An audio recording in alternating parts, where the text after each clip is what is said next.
Well, welcome back, Freight Nation.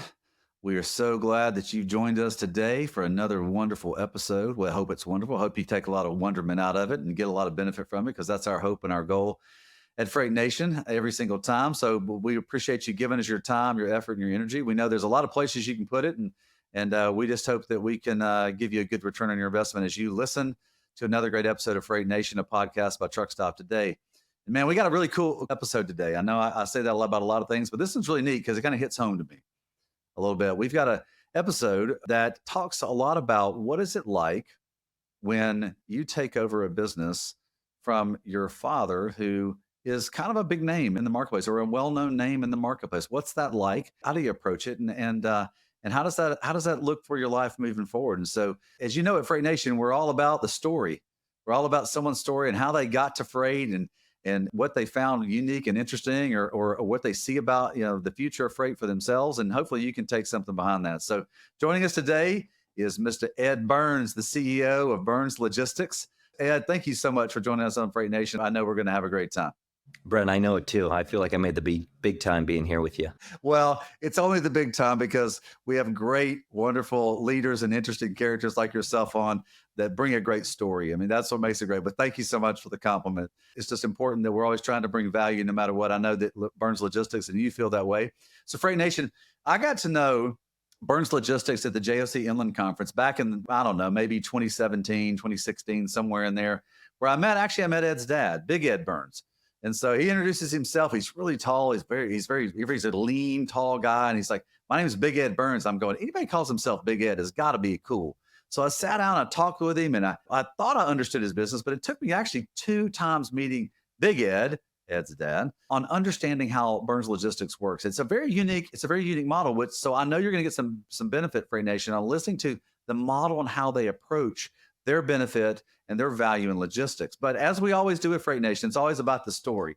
So what makes Ed, the gentleman on the picture here and then the video here with me, what makes it interesting is he grew up in this market and then he grew into the business and then he has now taken over the business. So we're going to talk a little bit about that. But as I like to do, I want Ed, I want you to talk about, growing up, what was your pathway in this? Because yours is kind of unique as well, because you kind of grew up all in it. So tell me about your pathway on freight itself, on how you got into the logistics marketplace.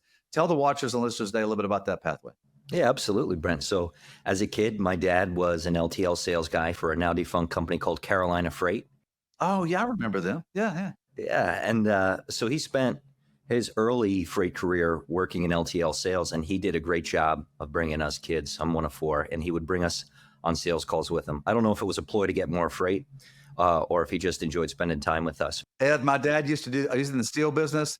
I used to trips all the time with him. I thought it was the coolest thing because I got to eat like biscuits from Hardee's, which was, that's Carl's Jr. now. I think my dad was using me the same way. It's like, here's my son. So that's super cool. So keep going. My special treat was the McDonald's hash brown. Like that was the real win when we stopped and picked up one of those in the morning. There's a picture of me as a little kid on the Mac production floor, standing in the wheel well of one of the trucks. Oh, Mac trucks. Oh, in Allentown. Yeah, because that was his territory, the Lehigh Valley. So we would go to different manufacturing facilities. We'd bring pizza or donuts to people and we'd get to know people. As I got older, he eventually was with Jevic Transportation. Oh, I know Jevic super well. Harry Mulschlegel. One of the smartest operators ever in the industry. One of the legends in the industry. I mean, Harry taught me so much. It was the coolest thing to go. I got to go into his warehouse where he kept the very first truck that he drove. Jevic grew from one truck into this massive fleet that sold out. But it was the coolest thing to see his old Mac that he drove the very first time. Super cool. Great guy. What a legend. Absolutely a legend. And then he did it again with New Century. Right. Oh, that's right. That's right. A fair number of people are able to sell their business. It's relatively, but very few people are able to do it twice and so successfully. So I admire him very much for that. So yeah, we'd go to truck driving competitions. My dad would make sure a driver showed up a couple times a year to our school. So kids can crawl around in the cab and talk about the no zone. And so trucks were normal for us. It was part of life. Freight was life. We would wear the Jevic gear proudly. And he just always incorporated us into his sales calls, and it just became part of. He was dropping these little lessons along the way. He would say things like, hey, always treat people well. Always, he would say that the world is small, but the freight world is smaller. Always treat people well. And he would just drop these little nuggets. So grew up around it. As I got older, had no interest really in the business for myself professionally. No. Around 2008, he lost his job as a sales guy. And I was probably 15 at the time. My dad had 4 kids at home. And I remember his consternation, right? Losing his job. Like, how am I going to provide for this family? How am I going to take care of them? And he started a business. He became an entrepreneur Wow, tough time. 2008 is a tough time to start the business. he did it. And I always admired, once I realized what he was doing, I really have always admired and respected him for taking the risk. And he's built a nice life for himself and for his family. And you remember that when that first happened, I mean, it was like times were tough for the family, but he was able to build it and take good care of us. So didn't necessarily want to get into freight. He would always say, freight gets in your blood. I was like, yeah, whatever that means. Yeah, old man, whatever. But I didn't know it was in my blood. It was already in there. I was contaminated. So when I went to college, I wanted to go be on TV. I wanted to be a broadcaster. Shifted gears a little bit, went more, and I started doing 1099 work. After my first year of college, I dropped out. I hated it, didn't enjoy it. My parents said, hey, you're going to finish school. I was like, no. They were like, oh, yes, you are. There was no arguing on that one. So was sprinting through college as fast as I could, working jobs. And I was working a lot of 1099 jobs. And when I 1099 being like an independent contractor job. Yeah, exactly.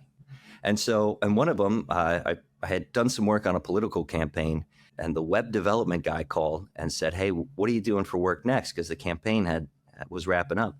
I said, I have no idea, but if you're hiring, I would love it. He said, do you know how to build a website? I said, no, but I'll learn. He said, okay, deal, I'll teach you.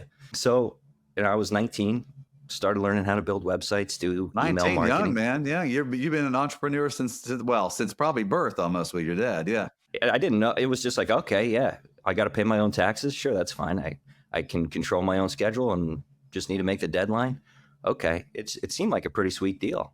And then, but at that time, you start realizing, okay, what's the difference between 1099 and W-2, and what's it mean? And I started asking people if they liked their jobs, and so many people didn't like their jobs, but so many entrepreneurs were juiced up people, right? They were high energy, high performers. A lot of them seemed to do pretty well, have a nice living, and they were excited people. And I was like, I like that. That's appealing. So as I was finishing college, I had learned a fair amount about marketing and certainly websites. So I had a couple clients of my own, and I thought, I'm 21. Why not just form a company and see what happens? So if you hear me laughing, Ed, at 21, I did the same thing. So where I was actually working a little bit of concert with my dad, raised money, started a business. And so was kind of done with school sort of thing. I want to get out and start getting after it. And because I saw a better sort of tangible response when I was in work and was in the work mode, when I was working, and for me, college was great, but it was more like, man, I feel it more when I'm in the work environment. Yeah. So what was that? Yeah, actually, I started a t-shirt screen printing company and it was named Alphabet Ink, believe it or not, INK, because it's a plasticized ink that goes on a shirt.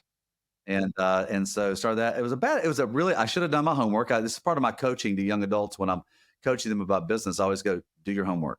Because if I would have done my homework, I would have never gotten that business because it was commoditized. When something gets commoditized, you're either really, really, really big and you can make money, or you're really, really, really specialized and you can make money. So it took me almost 4 years to get to the specialized part and started to make some money, but it was already too much late. And then we closed the business after about 5 years. But you learn a lot, you grow a lot, you understand payroll and taxes and dealing with employees and making sure that you can get cash flow. And so it was a really, really good opportunity for me to understand business, which I'm sure when you started your business, you ran across the same thing at 21. Oh my goodness. I did not have a clue, Brent. I was clueless as to how I was bold and didn't have one either. I had plenty of brashness, but no clue. I can do it. I'll figure it out. Yeah, I get it. Whatever. Which is good. Other people do it. I can do it. Yeah, that schlub can do it. I can too.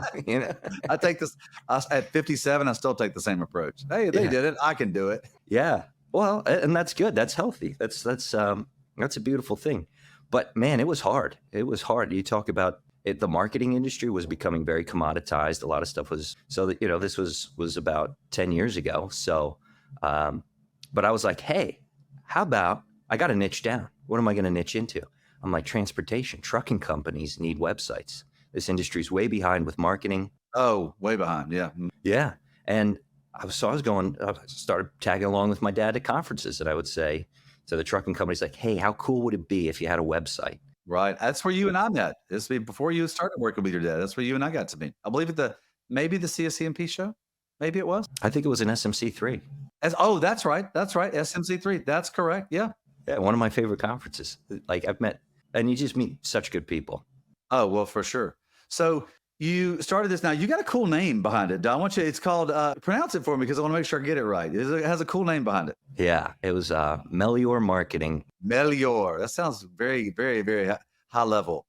Well, it was the Latin word for better, right? Talk about being a dumb kid. I was like, yeah, well, it's going to be better. So I'll call it the Latin word for better. The domain names got some availability, low search engine traffic. So, and it looks like something that would be on a stock ticker. So let's do it. So, but nobody can say it. Everybody's like, what the hell is this? Melior. Yeah. That's how we in Alabama would say it, I think. Which is much better than how some people have said it, Like you talk about marketing, like the first thing is like, how difficult is it to say the name of your company? I mean, and that was like always a hurdle that I experienced. So at some point I wised up years later and I was like, I'll just call it the Ed Burns Group, and had niched down into some consulting instead of flipping out $800 websites. But it was a great experience. I learned so much. And one of the things that I did that I thought that I would advise young people to do fresh out of college, whether they're going down a career path or want to start a business, is I started reaching out to entrepreneurs or people who were successful or people who seemed successful. And I would ask them to meet for an hour and just pick their brain, right? So dozens of hyper successful people gave me their time because I was, 21 and just asking for help. I wasn't trying to sell them anything, wasn't trying to get anything out of them, just wanted to pick their brain, and they loved it. And so it allowed me to build a very strong network at a young age, because now these people they become invested in you to a certain degree. If you truly want to learn from them, they appreciate it typically, and then they want to help you, right? So they start introducing you to their friends, or, hey, here's a lead for you, or whatever it may be. And I was able to build a very strong network, relatively speaking, at a young age. And I would strongly recommend that young people do something similar, because people are so willing to help. And I think some people are like waiting to be asked for help and just hoping that somebody young will say, like, hey, can you teach me what you've learned along the way? Because the information's out there. People have done it, to your earlier point. So that's a big, hey, like Freight Nation, I hope you heard that great wise advice and counsel right there from Ed. It is so important to emulate success by going and talking to it. In other words, there are so many people that have been successful that love to invest in others because they want to give you the knowledge that maybe they didn't get as they learned along the way. So I found the same thing, Ed, across the board. It's always good to use the resources that really are at your fingertips and just go ask successful people. Hey, could you help me? Could you teach me how you did that? And because, hey, everybody loves to talk about their story, especially when they've been successful. All right, so keep going. So you're building this thing out. You're building a great network. Things are going. How are things going through that? Early on, not great. Scraping by, just making it for a few years. And then I started to hit some success probably around 2000, late 2017, 18, 19. Started to get some attention from some different businesses and some offers to buy it. And so I was entertaining 3 different offers to sell my business at the time. I don't know what I was, 26, 27. I was like, oh, this is so cool. Yeah. So went through that process, totally botched it, made a deal with a company. A month goes by after we signed the deal. I get no check from them. A couple clients call. They're like, hey, we're not being taken care of. What's going on? I'm like, oh, you know what? We'll figure it out. It'll be okay. I call them. I say, hey, let's get this together. Another month goes by. Still no check. Nobody's getting taken care of. 3 months in, all the clients are just furious. And this was late 2019 now. So I didn't realize that the entire world was about to collapse. So I called the company. I said, hey, thank you very little. You screwed this up. I'm going to take it back. And so I did. I took all the clients back, cleaned it all up, just tried to I just wanted to do right by these people who stuck with me when I was, very young, and they could have gone and done it with someone else. And I was fortunate to have a pretty small but very loyal client base. So there was a young guy who had worked with me in the past. I said, hey man, if you can help me put this back together and get everybody taken care of, will you take over the company and run it? Because I'm getting burnt out on websites and social media marketing and emails, campaigns. And he said yes. So it took a couple months. We cleaned it back up. Essentially, we rebuilt the business. We were able to do so with all the knowledge from the very beginning, right? So me from a business process level, accounting, what tools to use for collecting money, things like that. And we'd grown together really pretty nicely and worked together for about 5 years. And he had learned a lot technically. So he was able to rebuild how everything worked in a much better way. So we rebuilt the company pretty quickly. He took it over and started running it. And then I was like, okay, what do I do now? It's 2020, the world, yeah, it's early 2020. A client offered me a job. Maybe I'll take it. Maybe I won't. I had some consulting gigs that were paying pretty good for that time of life. And then the world collapsed very suddenly. And I was like, man, what am I going to do now? So I took the job with the former client, and a week in, I'm like, man, I cannot work for somebody like this. I just can't do it. What was driving that? I can't work here. The truth is there wasn't enough to do. Oh, okay. So you just were a little bored and complacent. Yeah, you start doing it. You do a couple projects, you get them done in a day. Here it is. Oh, I thought you were going to have that done by Friday. Like, by Friday? Are you kidding me? Who's been working for you? So that did not last very long. And then a buddy said, like, hey, why don't you go work with your dad? He's a great guy. You guys get along. Who doesn't love Big Ed? I'm like, yeah, I mean, I love Big Ed, but I don't know if I want to work with Big Ed.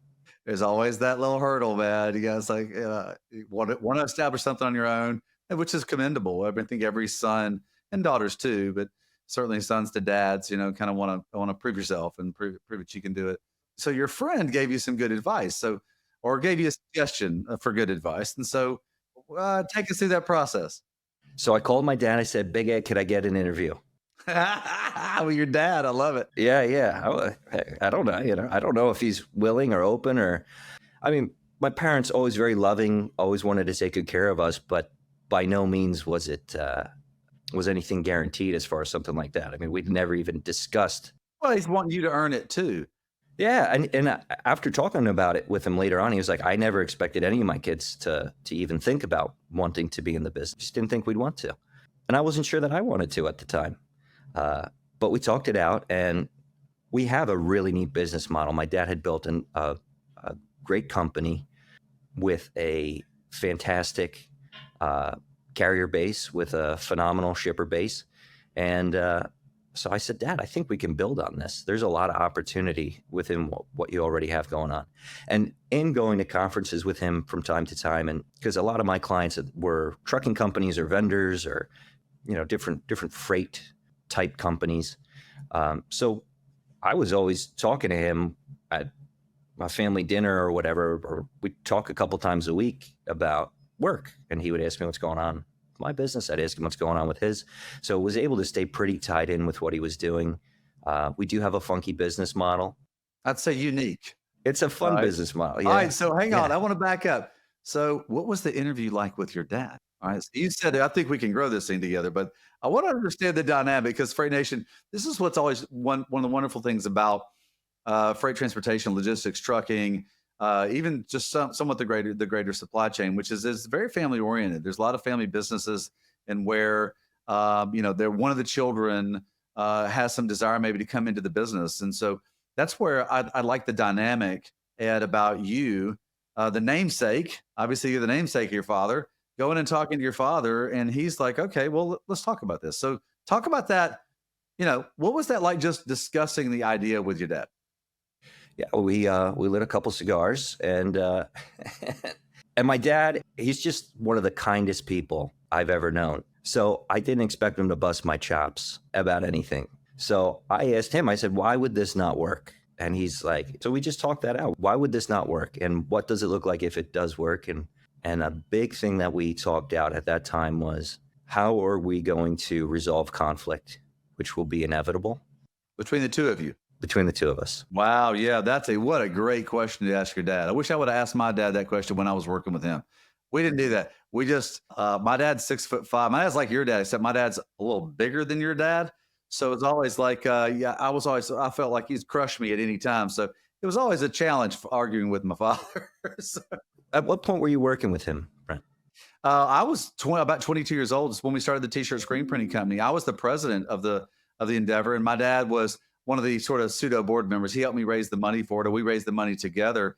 And Ed, it was one of those things where my dad would come in and help me at times, kind of run the business, but my father would come in. And so I was supposed to be operating and running the business, but my dad would come in and make decisions because he was used to being a business operator, and he would make decisions after I had decided the decision we were going to make, right? So he'd change what I was doing. So it was a lot of bumping heads. And I had to say, Dad, look, I get it. You're my dad. I trust your wisdom on things, but if you're going to make a change, please talk to me first, because the employees answer to me, And so we had about 10 employees, and it was tough. I mean, I was only 22, 23 years old, So here's my dad. My dad's obviously 20, 25 years older than me.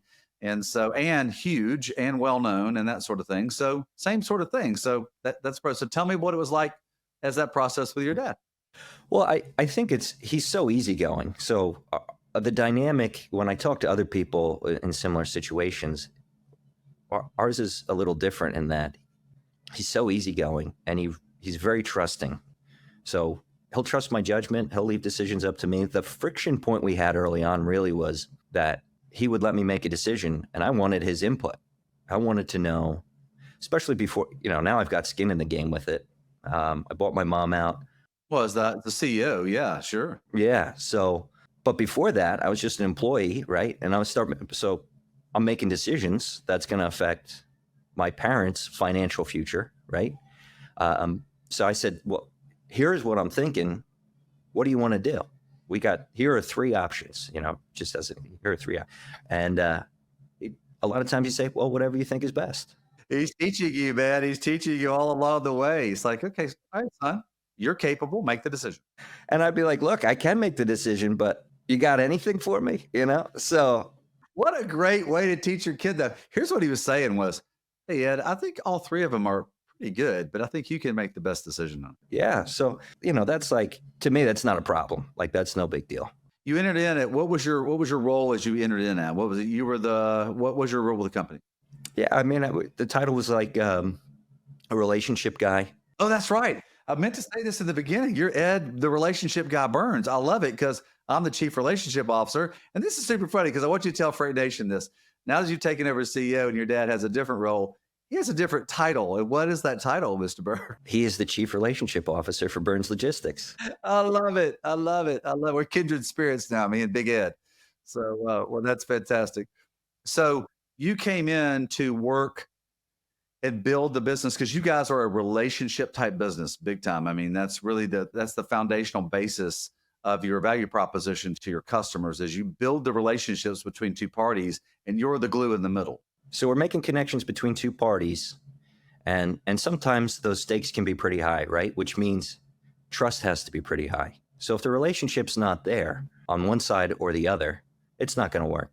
I was doing a lot of relationship, what would be called sales, relationship building. But then I started seeing like operational things in the business. I started putting my hands in things and saying, well, this could be better. The books could be better. We need a process here. We need just cleaning things up. I started getting my hands in all sorts of things I probably shouldn't have. Well, any natural entrepreneur or CEO always digs in to the details to say, I think we could be a little better here. So not surprised that you did that. How can we make it better? How can we move a little faster, right? Because our business model is very old school. We don't operate a ton of technologies. We're not, nothing in our business is automated, right? So you got to be operating efficiently or things are going to move really slowly. And that's what I was noticing. Things were moving too slowly. And if you're moving at a rate where it's so slow that you start losing opportunities because of it, that's a problem. So that's what we were trying to fix. Not that it was like a total mess or anything, but there was room for improvement. So you held that title for how long? How long were you in that role? Oh, geez, I had probably a year and a half. Okay, not long then. probably a year and a half. And then my parents are like, okay, you're doing all these things. We'll just make you the president of the company. All right. So now, how was it? How old are you at this point? So, so this is what, 3 years ago? Yeah, that was probably 2 years ago. Oh, 2 years ago. Okay. So you were. How old are you today?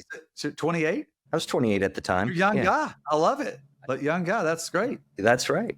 Right. So they said it's time. It's time for you to take more responsibility. Yeah, well, I was kind of just doing it. So I think they said, they're trying to throw me a bone. What was your dad operating at the time? The guy that started the business. So he is one of the best natural sales guys. Like he is an old school freight sales guy in the sense that he's a phenomenal relationship builder. He knows trucking so well. He knows LTL. He knows truckload. He knows how people operate. He very early in his career, he worked on the dock, so he knows what that world's like.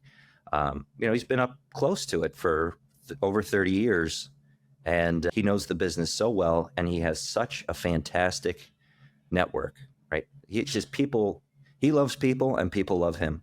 So that's what he's good at. He likes going out, meeting with people, going on site visits, seeing carriers' facilities. He likes going to meet the shipper.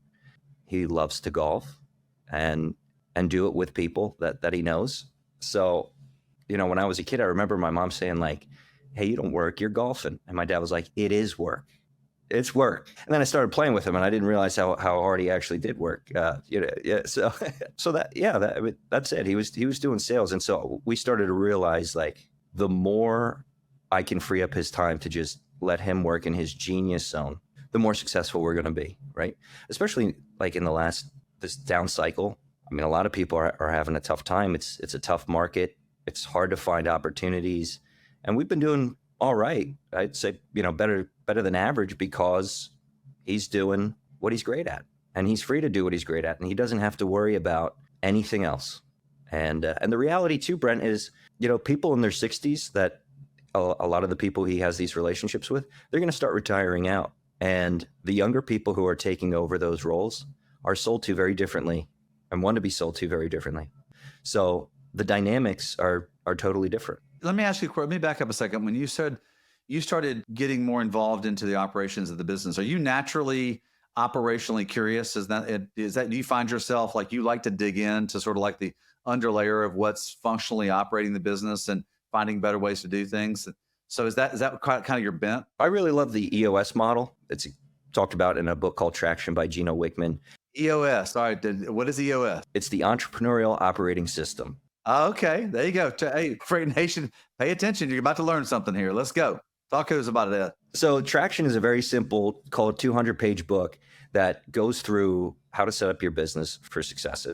It's like one book that I think every entrepreneur or business operator needs to read. It talks about organization charts. It talks about process. It talks about how to run a good meeting. It talks, and one of the most valuable tools in it, if you're someone who doesn't want to read a book and you're just going to you're going to ask Google Gemini for a synopsis of it, download their VTO, which is their Vision Traction Organizer, which is a one-page business plan, right? So, Brent, I don't think like I'm a hardcore operator. I wouldn't want to run a 200 truck fleet in the operations role. But one of the things that the book outlines and the EOS system talks about is the visionary integrator combination. So the visionary is the person with the wild ideas. Integrator is the one who makes them become a reality. Wow, that's there you go. I love that. You said visionary integrator. What was the last word? That's the Vision Traction Organizer, VTO. Vision Traction Organizer. Okay. So you got people that are visionary, people that are integrators. Okay, that's cool. Yeah. And so you'll find this a lot. A lot of times you'll meet an absolute wild card who runs you talk to them for 5 minutes and you're like, wow, they run this big, successful company. What a nut job. And a lot of them are kind of crazy, which is what you need. You need to be able to see the world differently from other people in order to innovate. So I think I'm a little more that bent. I have a lot of crazy ideas, but this has been a phenomenal experience because I've been able to cut my teeth more on the operational side of things in a different business than I had before. I think it's a great learning experience. So you took over as the CEO April of 2023. So you've been a year into it. So you grew up in it. You worked on an outside business. You love the entrepreneurial mindset. or you have the entrepreneurial mindset, and then you looked, you went to work for somebody else, and then you went, man, why am somebody, a good friend said, why aren't you working with your dad? You stepped into that role. You actually had to prove yourself to your dad. He made you interview for the job, which is always commendable. You stepped into it. You started creating efficiency, and then in April 2023, you took over the whole thing to run it. All right. So how does life look a little different at 30? You're 30 years old. Is that correct? Yes, sir. So how does life look different at 30? Now, look, I claim that at 30, you've transitioned to fully become an adult. Somebody argued with me on that just recently. I won't say who, but it's somebody that I work with. And they said it was 40. I went, well, I think you're starting at 30 to really think and operate, and people expect you to be an adult. Now, not everybody is, I get that. But at 30, you took over not just a business, but your family's business. So talk a little bit about that transition. And then I want to talk a little bit about, I do want the Freight Nation watchers and listeners, Ed, to hear your model because it's very unique. So I want to talk a few minutes about what is it like to take over a business, and then what is it like to take over the family business where there's expectations across, probably more expectations across the board to really protect it and make success with it. Certainly, yeah. Jim Rohn says the prime earning years are between 40 and 60, which I agree with. Yeah, I've experienced it. Yeah. But I think by 30, you should start to have it together a little bit. On your way. On your way. There's so much to learn.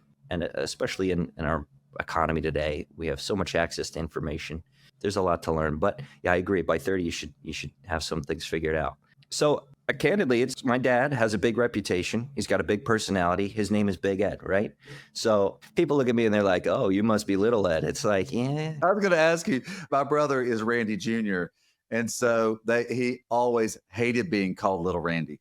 Oh my gosh. If you want to make him mad and get into his karate kicks because he's a black belt, oh my gosh, call him Little Randy. So go ahead down the line with that. Yeah, well, Brent, when I'm feeling real saucy and somebody says that to me, I say, yeah, does your company provide dental insurance? Because you're going to get your teeth kicked in. I love it. All right. So transition to CEO, you're starting to move forward with it. So I think there is a certain reality of that I've seen, not just with myself, that if somebody has a father or a mother who's an established figure in an industry and everybody knows them, how do you respectfully step out of the shadow while working and honoring with that strong reputation and building off of it without and do so in a healthy way?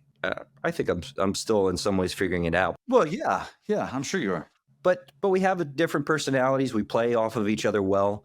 We have good rapport, and we can tease each other a little bit, which is fantastic. Yeah, I mean, my dad's like my best friend. We're buds. So I mean, that makes everything much easier.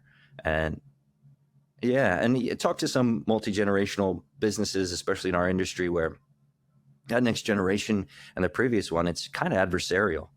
There's a lot of angst in it. Not that, to me, that makes me think, I think a lot of you, but it makes me think more higher and more kinder about your dad, because it's usually the dad that creates most of the angst in the situation, creating expectations, not releasing sort of control onto something. So that speaks very highly of your father. Yes, it absolutely does. I mean, one of the things he does all the time is he tells me that he's proud of me. No, that's killer, man. That's fuel, right? And every book I've ever read about father-son relationships is that a son is starving to hear their father say that he's proud. And he does it all the time. I'm so fortunate, so blessed in that respect that he's aware enough to be able to articulate it, right? So yeah, that's fantastic. And I see so many other relationships where the dad does love the kid, but he can't just say it, right? And that would fix so many problems, really. My dad died almost 5 years ago, and I still hear his voice telling me how proud he is of me. I still hear it. And I would propose that a lot of your confidence is because your father supports you, and he's proud of you, and he encourages you. Same thing with me. It's like, I don't feel like there's anything I can't do. And I know I know I have a lot of limitations, but I don't think there's anything I can't do, because my dad always said, son, you can go do that. Others have did it. You said it in the beginning. Somebody else has done it. You can do it. Go find your pathway to success. So what a great thing. All right. So Freight Nation, if you didn't have somebody encouraging you, be encouraging to somebody else because you'll find that same fuel come back to you if you're encouraging to somebody else. Even though maybe that person that you needed to encourage you is not encouraging you, be encouraging to somebody else because, man, that pays backwards towards yourself. All right, so keep going, Ed, on your transition is your dad's really supporting you and getting you moving forward. So what's been that year of like running the business like? What's been like the one of the highlights and what's one of the low lights? I would say the highlight is we're seeing some success. We're getting some stuff cleaned up, and there's a lot of opportunity. I'm very optimistic about the marketplace, and I'm having fun watching my dad have fun. That's good to see.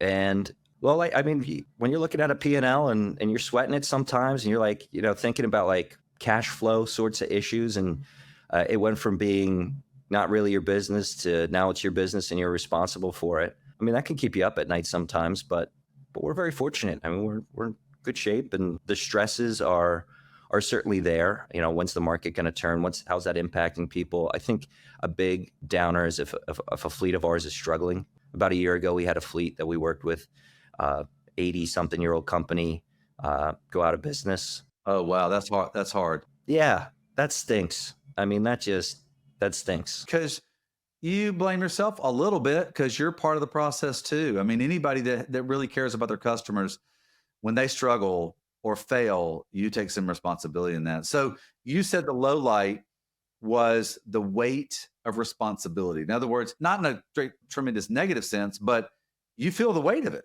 because each and every day, if you're not showing up, that you know the weight of that. So I talked about that all the time with people about the weight of leadership and weight being like weight on your shoulders because you got to know you got to show up every day for every person that you work with and for. But ultimately it's healthy. I just want to say, Brent, with fleets that are struggling, is they need to be willing to speak up and ask for help when they're having it because we learned about that like way too late, and that was the killer. It was like if you had told us 2 or 3 months before, we probably could have helped like transition you to a sale with somebody else who could have absorbed you and kept jobs for all those drivers and that sort of thing. So I think in our industry, there is a reticence to ask for help. It's a very independent, strong-willed industry, but man, it's too hard to not ask for help. Yeah, I'm with you, man. You always ask for help. That's the best thing you can do is say, I need some help. All right, so we got a few minutes left. I want you to talk a little bit about your business model because it's different than the standard like broker model or there's carrier model or just the intermediary model. You have a little different model for your business. Talk a little bit about that and then we'll wrap it up. So we connect people directly. We connect our shippers and carriers together directly. A lot of people call it a sales agency model, but we have asset fleets we work with, typically between 50 to 200 trucks. And they're niche-y, whether it's in the regions they run or the equipment they operate.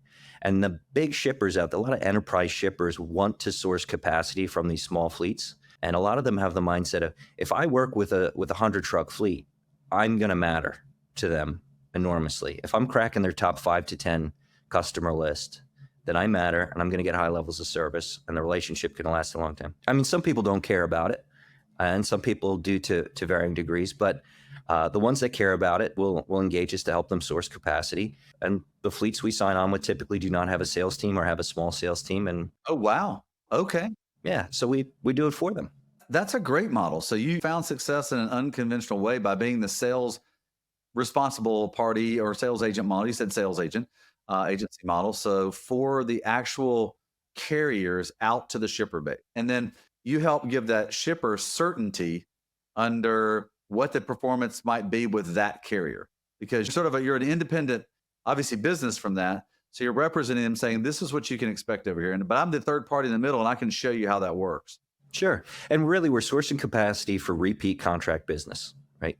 We're not playing in the spot market. That's just not where we are. It's all repeat contract. But it's a great model because it's needed because most shippers they don't have transportation departments. They don't really know how to source that carrier. A lot of small carriers don't have sales departments to be able to go and market their businesses out there. They just figure they're going to get their business organically.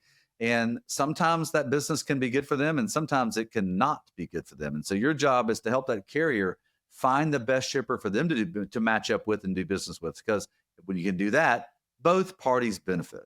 Do I got that? Am I accurate on that? That was beautiful. Would you do a commercial for us? Hey, I would be happy to support both Ed Burnses anytime, man, anytime I can.